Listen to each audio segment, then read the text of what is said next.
Okay. Antenna, antenna क्या होता है? एंटीना एक प्रकार का मेटालिक कंडक्टर होता है जो ट्रांसमिशन के दौरान इलेक्ट्रिकल करंट को इलेक्ट्रोमैग्नेटिक वेव्स में बदलता है और रिसेप्शन के दौरान इलेक्ट्रिकल करंट को इलेक्ट्रोमैग्नेटिक वेव्स में कन्वर्ट कर देता है। इसीलिए एंटीना जो होता है वो ट्रांसड्यूसर टाइप का होता है। इट मीन्स कि वो रिसेप्शन और ट्रांसमिशन एक ही एंटीना के द्वारा संभव है। अब आती है बात आइसोट्रॉपिक एंटीना। आइसोट्रॉपिक एंटीना ये एक प्रकार का इमेजिन किया हुआ एंटीना होता है जो कि थ्योरेटिकली होता है। इसको ग्राउंड पर इसको प्राप्त करना नामुमकिन है। इसमें क्या होता है, इसको नामुमकिन क्योंकि बहुत सारे लॉसेस जो है उस एंटीना में होते हैं, बट इसको हाइपोथेटिकली इमेजिन किया गया है। तो ऐसा एंटीना, ऐसा थ्योरेटिकल एंटीना जो कि radiates equally in all direction, जो हर डायरेक्शन में बराबर मात्रा में रेडिएट करे, चाहे हॉरिजेंटली हो और वर्टिकली, किसके द्वारा? With the same intensity. Same intensity की जो पावर है वो हर डायरेक्शन में उस सिग्नल को जब रेडिएट करता है जो एंटीना, उस एंटीना को कहते हैं आइसोट्रॉपिक एंटीना। इसमें गेन जो है वो 1 dB का होता है, मतलब कोई लॉस नहीं हुआ उसमें, और एफिशिएंसी उसकी जो है 100% होती है। गेन 1 dB का क्या मतलब हुआ? गेन 1 dB का ये मतलब हुआ कि मान लीजिए ये एक एंटीना है ए, इस एंटीना को, सॉरी ए नहीं आई, इसको हम आई कर देते हैं, आई मतलब आइसोट्रॉपिक एंटीना।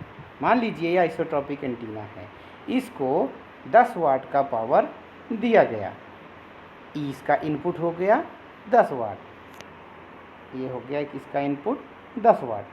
अब इसका जो आउटपुट हो वो 10 का 10 हो, वो उसका आउटपुट जो हो वो 10 वाट का 10 वाट ही हो, मतलब कि कोई भी लॉसेस ना हो, और ये 10 वाट इक्वली हो हर डायरेक्शन में।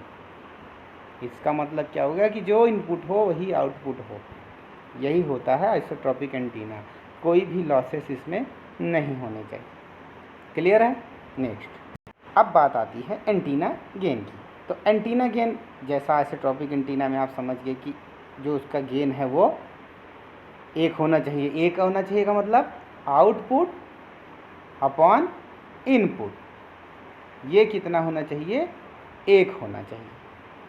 अब मान लीजिए एंटीना गेन क्या हो गया? आइसोट्रॉपिक एंटीना, अब हम लेते हैं एक आइसोट्रॉपिक एंटीना, मान लीजिए आई है, इसका इनपुट 10 और आउटपुट 10। एक एंटीना जिसका इनपुट सेम 10 लेकिन इसका आउटपुट 8, क्योंकि कुछ तो लॉसेस होंगे ना, होंगे। तो अब क्या आ गया एंटीना गेन? एंटीना गेन आ गया कि the ratio of the radiation intensity of an antenna in a given direction to the intensity that would be produced by a hypothetical ideal antenna. मतलब कि इसका आउटपुट 8 और आइसोट्रॉपिक एंटीना का output 10, इसका जो रेशियो होगा वही होगा एंटीना गेन। ये हमेशा एक से जो है वो कम आएगा, it is always be less than 1। Okay, next, अब आ गया आपका पोलराइजेशन। पोलराइजेशन को जो है वो ऑल्सो उसको हम वेब पोलराइजेशन कहते हैं, सिंपली उसको पोलराइजेशन ना बोल के वेब पोलराइजेशन कहते हैं। इसका मेन जो है ये एक प्रकार का एक्सप्रेशन है जो कि ओरिएंटेशन बताता है, ओरिएंटेशन बताता है किस चीज़ का?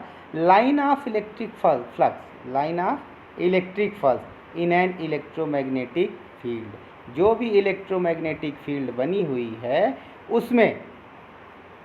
उसमें जो भी इलेक्ट्रिक फ्लक्स होगा उसकी ओरिएंटेशन क्या है, वो किस डायरेक्शन में है, वही कहा जाता है पोलराइजेशन।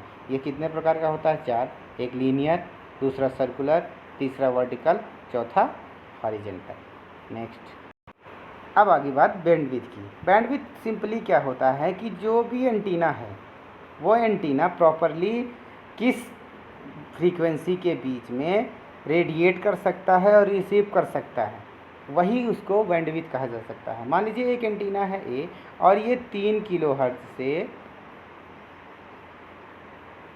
30 मेगाहर्ट्ज के बीच में ये ट्रांसमिशन भी कर सकता है और रिसीव भी कर सकता है। तो इसकी जो बैंडविड्थ डिस्क्राइब होगी वो होगी 3 किलोहर्ट्ज़ से 30 मेगाहर्ट्ज़ के बीच में। इसकी जो बैंडविड्थ होगी वो 3 किलोहर्ट्ज़ से 30 मेगाहर्ट्ज़ होगी।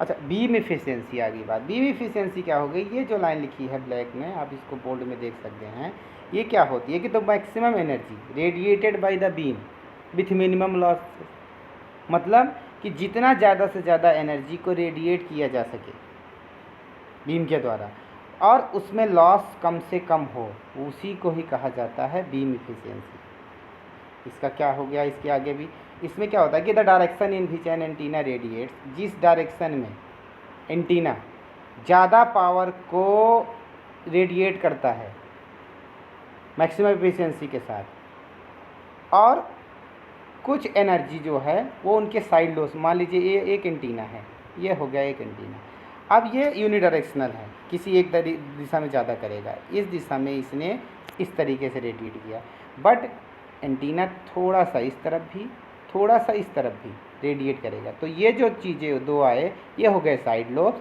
और ये जो जहाँ पर इसने मैक्सिमम इफ़िशियंसी ट्रांसमिट की वो हो गई इसकी डायरेक्शन की, इस डायरेक्शन में इसकी कवरेज ज़्यादा है, इस डायरेक्शन में इसका ट्रांसमिशन और रिसेप्शन ज़्यादा होगा।